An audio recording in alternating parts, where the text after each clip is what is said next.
আসসালামু আলাইকুম। আপনারা যে জায়গাটি দেখতে পাচ্ছেন, এই জায়গায় আজকে আমরা একটা লোকোমোট ফিটিং করব। তো লোকোমোটটা কীভাবে ফিটিং করি এবং লোকোমোটটা বসানো থেকে শুরু করে লং ট্রাপ, শর্ট ট্রাপ, আমরা এখানে একটা শর্ট ট্রাপ রাখছি দেখতে পাচ্ছেন। তো শর্ট ট্রাপটা বসিয়ে কীভাবে ঢালাই সহ বলতে নিজে জাম টাম দেওয়া সহ আর কি, প্যান্ডালাই করবো না, জাম দেওয়া সহ আপনাদেরকে দেখাবো যে কীভাবে আমরা প্যান্টটা বসাই, ঠিক আছে? তো এখানে আপনারা যদি একটু খেয়াল করেন তাহলে দেখতে পারবেন এটা কিন্তু একটা শর্ট ট্রাপ, ঠিক আছে? এটা কিন্তু লং ট্রাপ না, শর্ট ট্রাপ। তো এটা হচ্ছে একটা বাথরুমের ছাদ। তো বাথরুমের ছাদের উপরে কিন্তু আমরা এটা বসাইছি, ঠিক আছে? মানে সেফটি ট্যাঙ্কির ছাদ। তো যাই হোক, এখানে আমরা কিন্তু একটা ছিদ্র করে নিয়েছি দেখতে পাচ্ছেন। এটা হচ্ছে একটা 4 ইঞ্চি ছিদ্র এবং এই জায়গায় হচ্ছে আমাদের প্যান্টটা বসবে।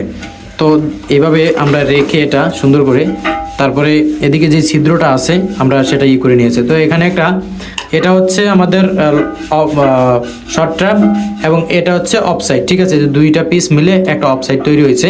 তো এখন আমরা যে কাজটা করবো সেটা হচ্ছে, আমরা মাপ দিয়ে নিয়েছি যদিও আগে, তো এখন আপনাদেরকে দেখাই দিচ্ছি। এখন এটা টোটালটা ফিটিং করব গাম দিয়ে। তো কীভাবে করি সেটা দেখাচ্ছি। তো আমরা এখন এটা ফিটিং করে নিব। তো ফিটিং করার জন্য সবগুলো ফিটিং আমরা খুলে নিয়েছি, যেহেতু গাম দিব যার কারণে। তো প্রথমে আমরা শর্ট ট্র্যাপ থেকে শুরু করলাম, শর্ট ট্র্যাপে গাম দিয়ে নিলাম। এখন যে 45 ডিগ্রি অফসাইড আছে, তো আমরা সেটাতে গাম দিয়ে এভাবে করে লাগিয়ে দিব। তো আমরা এটা সোজা বোঝার জন্য এই জায়গায় দেখতে পাচ্ছেন যে দাগ আছে, এই যে দাগটা, এটার ভিতরে দাগ আছে এবং অফসাইডেও দাগ আছে। দাগগুলো সোজা করে নিলেই হয়ে যাবে। দেখতে পাচ্ছেন একটা লাগিয়ে নিয়েছি। এখন আমরা অপর যে আরেকটা অফসাইডের আছে সেটাও লাগিয়ে নিব। তো তারপরে অফসাইডের বাকি অংশতে গাম দিয়ে দিব। কাজটা কীভাবে করি জাস্ট একটু খেয়াল করবেন। এই জায়গায় আমি কোনো ব্যান্ড ব্যবহার করব না, সরাসরি অফসাইড ব্যবহার করব। দেখতে পাচ্ছেন সোজা করে নিয়েছি, লাগিয়ে নিতে হবে। তো তার জন্য আমরা এদিকে একটা 4 ইঞ্চি শর্ট পিস কেটে নিয়েছি, দেখতে পাচ্ছেন।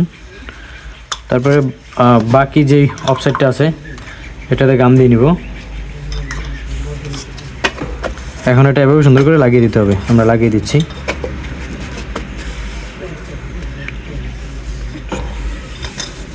তো এখন আমরা আমাদের আরেকটা জোড়া আছে, তো আমরা সেই জোড়াটা কমপ্লিট করে দিই। দেখতে পাচ্ছেন গাম দিয়ে নিলাম। এখন এটা যেহেতু আমাদের এটা নিচের দিকে হবে, তো আমরা এভাবে করেই করে দিব, তাহলেই হয়ে যাবে। কিন্তু করার আগে জোড়ার জয়েন্টটা যেন ঠিকঠাক থাকে সেদিকে খেয়াল করতে হবে। দেখতে পাচ্ছেন একবারে কিন্তু পারফেক্ট আছে। এই জায়গায় আমরা আরেকটা পাইপ লাগিয়ে নিব। সেটা হচ্ছে টাঙ্কিটা যেহেতু প্রায় 4 থেকে 5 ইঞ্চি ঢালাই, তো সেটা থেকে যেন বের হয়ে আমাদের সরাসরি টাঙ্কির ভিতরেই পাইপটা প্রবেশ করে। তো যার কারণে আমরা একটা 6 ইঞ্চি শর্ট পিস লাগিয়ে দিচ্ছি। লাগিয়ে দিয়ে কিন্তু এটা এভাবে করে লাগিয়ে দেওয়ার পরে কিন্তু এটা সুন্দরভাবে কাজ করবে আশা করি। দেখতে পাচ্ছেন লাগানো কিন্তু কমপ্লিট হয়ে গেছে। এখন আমরা এই পাইপটা বসিয়ে দিব। দেখতে পাচ্ছেন পাইপটা কিন্তু সুন্দরভাবে বসে গেছে। তো এখন আমরা সাইডের মাপটা নিয়ে নিব। দেখি সাইডে আমাদের মাপ আছে কত।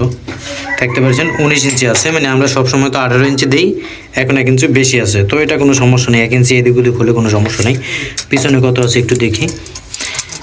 তবে বাথরুম যদি বড় থাকে তো সেক্ষেত্রে কোনো সমস্যা নেই। দেখতে পাচ্ছেন এটা কিন্তু পুরোপুরি 11 আছে, কিন্তু আমরা যে জায়গায় 10 দিই, মানে 1 ইঞ্চি সামনে আগানো আছে এবং 1 ইঞ্চি সাইড থেকে এদিকে বেশি আছে। তো এটা কোনো ধরনের কোনো সমস্যা নেই।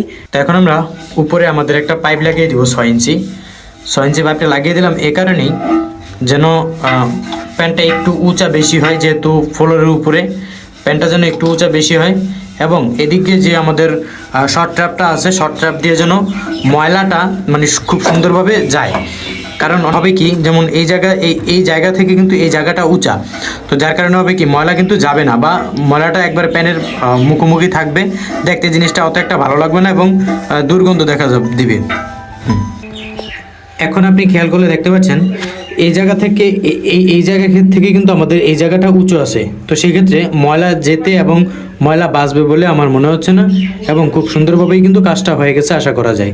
আশা করি আপনারা বুঝতে পারছেন কাজটা কীভাবে করলাম। এখন আমরা প্যান্টটা বসিয়ে কীভাবে বসাই সেটা দেখাবো। কিও ভাইজান, মাথায় হাত দিয়া এত কি ভাবতেছেন? বিদ্যুৎ খরচ তো ঠিকই হইতাছে, কিন্তু ঘরে আলো বাইতাছেন না দেখা চিন্তায় আছেন? আপনার সব চিন্তার সমাধান নিয়ে আইছি। আমাদের জেপি এলইডি ভাল্ব আপনার ঘরকে করবে ঝকঝকে আলোকিত। ভাবতেছেন কেন কিনবেন জেপি এলইডি ভাল্ব? আরে ভাইজান, আমাদের ভালভে এক ওয়াটেই পাইবেন 100 লুমেনের নিশ্চয়তা, সাথে নান্দনিক ডিজাইন আর 85% পর্যন্ত বিদ্যুৎ খরচ বাঁচাবে। ক্যাপগুলা অ্যালুমিনিয়াম ও এসএস এর তৈরি হয়, যেমন টেকসই, সাথে জং বা মরিচা পড়ারও কোনো ভয় নাই। সেই সাথে থাকছে 1 বছরের পাক্কা রিপ্লেসমেন্ট গ্যারান্টিও। আমাদের কাছে আরও পাবেন 5 থেকে 20 ওয়াট পর্যন্ত বাল্ব, 12 ওয়াটের ইমার্জেন্সি বাল্ব সহ। সোলারের জন্য থাকবে 3 থেকে 5 ওয়াটের ঝকঝকা আলোর বাল্ব। বড় বড় বাল্ব লাগায় লাভ কি যদি বেশি আলোই না হয়? চইলা আসেন জেএপি এলইডি বাল্বের জগতে। শুনেন, কম আলোর বাল্বগুলা কিন্তু আপনার ও আপনার পরিবারের চোখ এবং মস্তিষ্কের জন্য ক্ষতিকর। তাই আজই বদলে ফেলুন আপনার বাল্ব, নিয়ে আনেন জেএপি এলইডি বাল্ব। তাই আর দেরি না কইরা এখনই ইনবক্সে অথবা স্ক্রিনে দেওয়া নাম্বারে কল কইরা অর্ডার করেন। জেএপি এলইডি বাল্ব, আলো বেশি, চলেও বেশি। জাস্ট আমাদের 4 ইঞ্চি যে পাইপটা আছে সেটার ভিতরে এভাবে বসিয়ে নিব। তো এটা একটু মেপে দেখি যে কতটুকু উঁচা আছে। থেকে এটা উঁচা আছে মোটামুটি 15 ইঞ্চির মতো, দেখতে পাচ্ছেন 15 ইঞ্চি উঁচা আছে। তো এটা কিন্তু 15 ইঞ্চি হইলে মোটামুটি হয়তো 13 ইঞ্চির মতো আপনার ফ্লোরটা উঁচা হবে, কারণ যখন টাইলস করবে তখন 2 ইঞ্চি এভাবেই 2 ইঞ্চি 2.5 ইঞ্চি এভাবেই উঠে যাবে। তো এটা কিন্তু এভাবেই করার ছিল, তাছাড়া কিছু করার নাই। তো আশা করি বুঝতে পারছেন যে কীভাবে একটা শর্ট ট্রাপ দিয়ে এভাবে সেফটি ট্যাঙ্কির উপরে প্যান বসাতে হয়। ধন্যবাদ সকলকে, আসসালামু আলাইকুম।